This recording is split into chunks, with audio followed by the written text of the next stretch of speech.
we consider this reading from the Gospel, this parable, it is tempting to look to extend the metaphor that the Lord gives and to reflect on what for each of us is the cares of life, the temptations of the world, the things that strangle and choke and starve the seed of God that is planted in us when we hear the Word.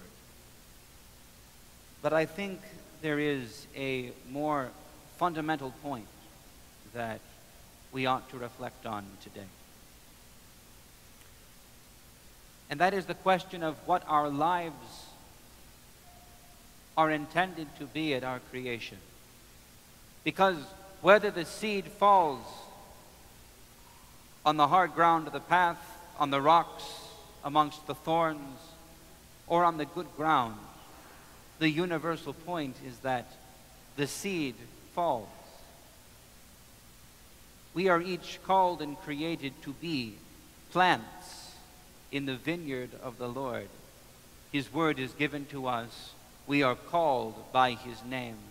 And indeed, in our very creation as human beings, we are intended to be the planting of the Lord to raise up good fruit for him in this world.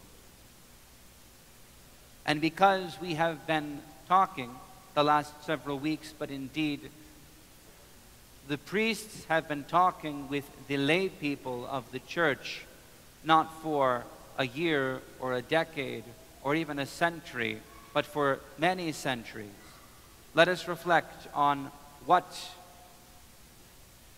part of the parable our normal action might fall in. What kind of seed, what kind of ground can be described by those who, being baptized, being chrismated, being called, being planted, do not participate in the life of the church. And yes, I am talking about our common habit to receive communion only infrequently.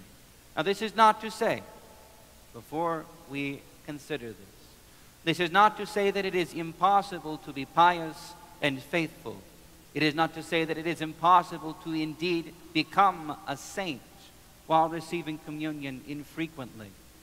Those who live a life of prayer, of fasting, of devotion, of humility, of repentance, they are with the Lord even if they only receive once a year.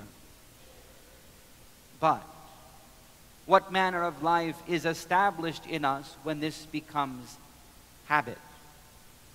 When we do not come for communion on a regular basis, then the immediate necessity of prayer disappears.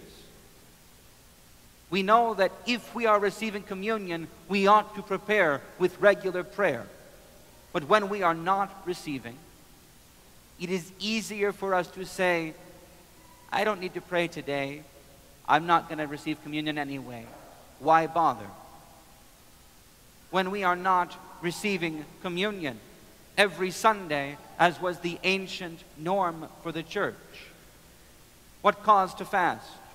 Why should we bother Wednesday and Friday to eat a little bit differently? There is no immediate feedback, no immediate consequence, no immediate purpose to living this life.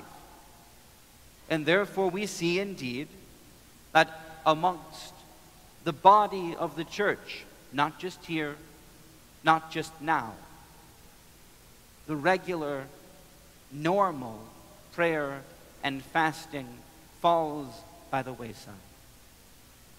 If we are not offering ourselves in gratitude to God, learning what it means to give Eucharist, to give thanks, and to receive the blessings of God as we give thanks for them, we lose sight of why it makes sense, why it is necessary, why it is natural to give charity, to be generous, to be selfless, both with our money and with our time and with our love. when we uproot ourselves from the field, we may say that we are Christians. We may say that we believe. We may say that we love God and are thankful for His gifts. But we are trying to be plants pulled out of the field, hovering in the air, looking at the field, criticizing, commenting, judging, and evaluating, but holding ourselves apart. I have to say, in this parable, there are no hydroponics. There is no other way of getting nutrients but being in the field. Or rather, the reality for us is because we are by nature plants. Because this is what we are. We require nourishment. We require to be fed. If we are not being fed in the church, we will naturally, automatically, unavoidably find other sources of nourishment. We will find them in our neighborhoods. We will find them at our work. We will find them at the union. We will find them in our fellowship with others. We will try to make other things do the work of the church. We will try to make the things of this world feed and nourish and sustain us. We try to make the things of this world fill the void in our hearts and lives that only Christ can fill. This is the fruit of receiving communion once a year, or twice, or 3 times a year, when it is not our daily, weekly, monthly, normal life. We become distant, we become bereaved of life and love and hope. This is why the priests, not just I, but every priest will preach that we ought to receive communion more frequently. The norm is every Sunday.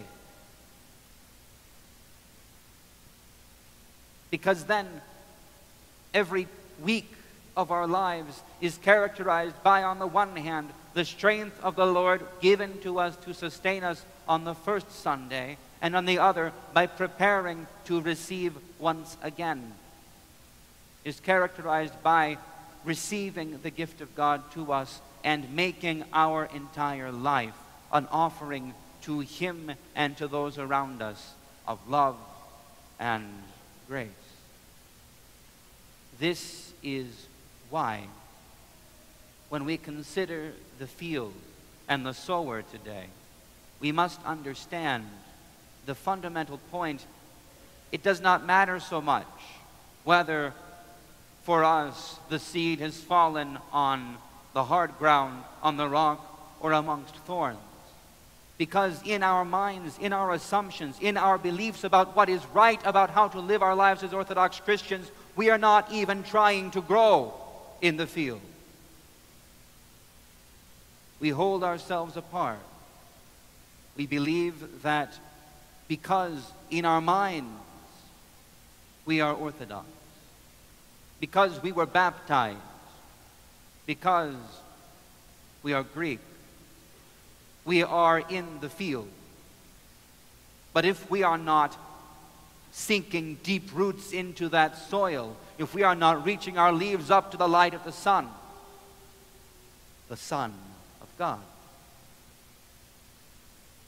if we are not engaged daily in the Christian life, we are not even in the field. We're not even on the rocks. We're trying to get sustenance out of the air. And there is no life there. Therefore, as we stand, as we continue the liturgy, let us commit ourselves to live this life. I urge you, even if you have not intended to receive communion today, God forbid, even if the distance between you and the church has grown so great that eating breakfast on Sunday has become normal for you. Make the resolution to begin to live this life, to dedicate your entire being to Christ. If you are baptized and chrismated, come for communion, and then plan to come again next week or the week after and live your life in dedicated worship and offering to the Lord, and receive the gift that is given to Him, given by Him to us, not in return for our offering, but first and always.